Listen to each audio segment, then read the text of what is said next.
In this lesson, we'll cover the last of the choice control structure, which is the switch statement. And the switch statement gives us alternatives which we can choose from based on set values and conditions.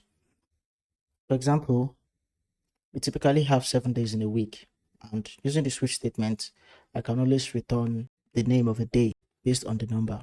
For example, I can set day to day 7. So I have switch, and I'm typing switch. See that I get this object. I have the function and I have a snippet code. If I click on the snippet code, it kind of fills it out and puts placeholders there for me to replace. So for the object, I'll replace with day. And for case, I have one. So this should be 1.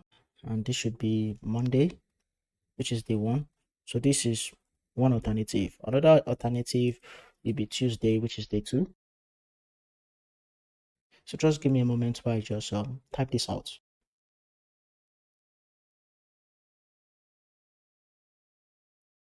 So with switch, I'm able to choose from these options. So once I press Ctrl Enter, it says the day is not found. The object day is not found. So I'll run this day. Then once I click Ctrl Enter, we see that Sunday is returned. If I change this to, let's say, to the number 6, Saturday is returned. If I choose the number 3, then we have Wednesday returned. So it's pretty useful for a function, and with this we can do more. For example, we can decide the type of actions that we want performed in a particular object. For example, let's say we have x is equal to 1 to 10, and I want to perform a particular operation on x, like maybe get the mean, the standard deviation, or the variance. We can do that with switch. And with switch, it makes it easy. So what we just need is we just type in the type of operation here. And the type here, I would say I want mean. In this case, that's the type of operation that I want. In this case, I want the main operation. I want to get the mean of x. So I'll simply put type here. Then I'll put the different choices which I have. That's their case and their outcomes. So for that, I have mean. And I'll say for mean, I want you to get the mean of x. Then SD, the SD of x.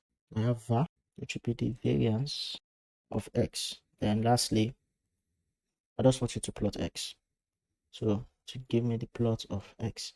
So once I run this type and I run this, you see I get the mean. If I change this to SD, for example, to SD, you see I get the standard deviation. And if it's plot, PLOT, it gets plotted. So switch is really nice because it's even more useful if you are used to creating dashboard using the Shiny application. So this is one of the go-to options. This is a good introduction to what you can do with the different control structure, specifically the choice control structure.